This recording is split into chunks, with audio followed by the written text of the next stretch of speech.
Direction le tribunal, justement. Karine Barzegar est sur place pour TV5 Monde. Karine, quel est l'état d'esprit des parties civiles en ce premier jour? Alors, écoutez, le procès a démarré aujourd'hui, donc, comme prévu, après 16 ans après les faits. Pour les parties civiles, ce qu'elles attendent, c'est surtout de voir toutes les zones d'ombre éclaircies, c'est-à-dire à savoir pourquoi ce bombardement a eu lieu, qui l'a ordonné et pourquoi les autorités françaises n'ont pas arrêté les auteurs et leurs complices présumés. Ce qui pose problème aujourd'hui dans ce procès, c'est qu'aucun des accusés n'est présent dans le box, comme on l'a dit dans le reportage précédent. L'un des principaux accusés, Yuri Chouchkine, qui est le pilote présumé d'un des deux avions Sukhoi, un ex-mercenaire biélorusse, est porté disparu.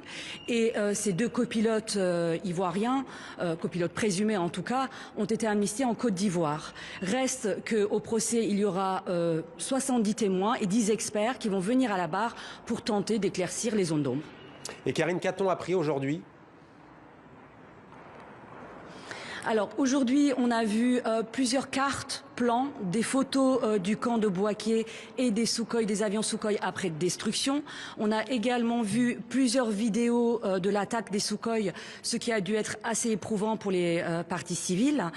On a surtout entendu le témoignage d'un premier militaire français qui a lui déclaré, confirmé le fait que le camp, la base de la force Licorne à Bouaké était clairement délimitée vue du ciel avec des drapeaux bleu, blanc, rouge et que donc une méprise, je cite, était totalement impossible.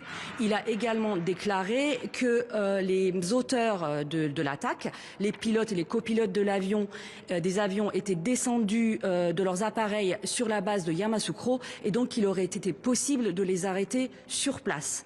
En tout cas, le procès va durer 3 semaines avec bien d'autres auditions, notamment de militaires, de généraux, d'officiers des renseignements français. Et parmi les auditions les plus attendues, il y a celle de 3 anciens ministres de l'époque. Michel Barnier, qui était ministre des Affaires étrangères, Michel Alliot-Marie, qui était ministre de la Défense, et Dominique de Villepin, qui était ministre de l'Intérieur en 2004. Et tous 3, selon l'instruction, ont été soupçonnés d'avoir fait une entrave à la justice, entrave à l'enquête. Merci Karine, en direct du tribunal, pour ces précisions.